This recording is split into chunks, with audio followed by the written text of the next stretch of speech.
नमस्कार साथीहरू, तपाईँहरूलाई स्वागत छ हाम्रो यस युट्युब च्यानलमा। म तपाईँहरूको साथमा उमेश शाह।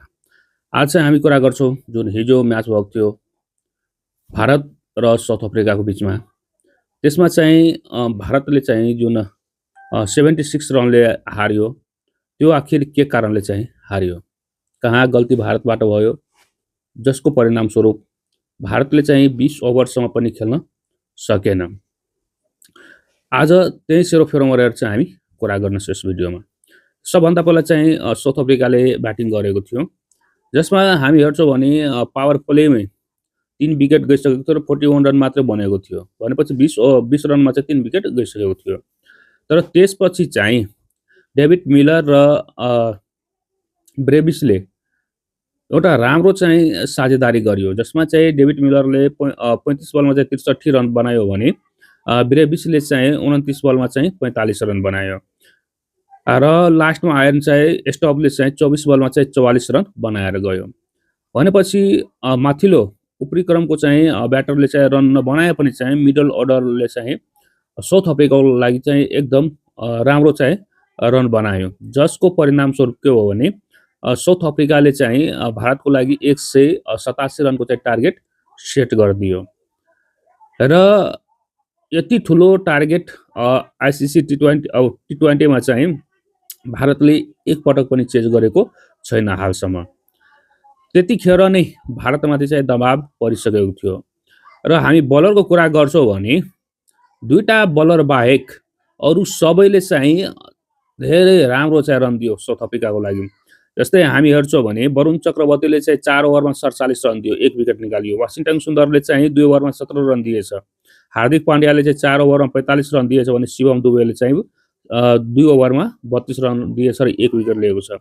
अर्शदीप सिंहले चाहिँ 4 ओभरमा 28 रन दिएर चाहिँ 2 विकेट निकालेको छ भने जसप्रित बुमराले चाहिँ 4 ओभरमा 15 रन दिएर चाहिँ 3 विकेट निकालेको थियो।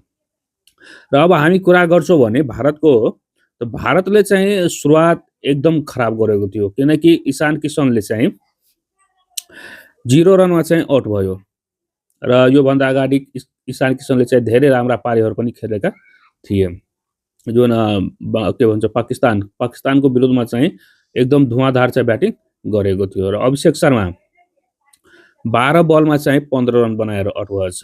सूर्यकुमार यादव चाहिँ 22 बलमा चाहिँ 18 रन बनाएछ। शिवम दुबे 37 मा 42, हार्दिक पाण्ड्या 17 मा चाहिँ 18, रिङ्कू सिंह 0। भनेपछि हिजो चाहिँ भारतका एउटा पनि ब्याटरले चाहिँ राम्रो स्कोर बनाउन सकेन। जसले कोसिस गर्यो त्यसले पनि धेरै बल खाएर चाहिँ रन बनायो, जसको परिणाम स्वरूप चाहिँ जुन लास्टतिर ब्याटर आयो त्यसमाथि चाहिँ दबाब बढ्दै गयो र परिणाम स्वरूप के भयो भने भारतले चाहिँ 76 रनले म्याच हार्नु पर्यो।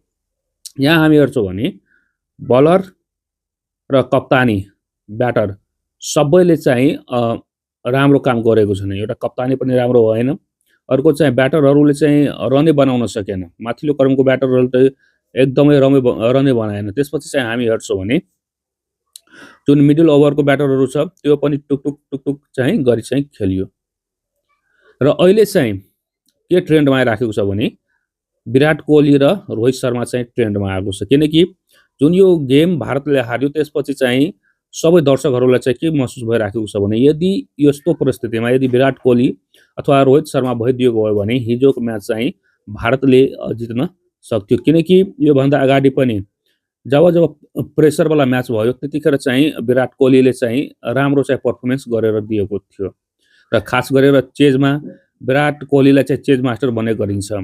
चेजमा चाहिँ विराट कोहली राम्रो पर्फर्मेन्स गर्ने गर्थ्यो। त्यसैले चाहिँ अहिले हामी सोसल मिडियामा हेर्छौँ भने रोहित र विराट चाहिँ एकदम ट्रेन्डिङमा रहेको छ।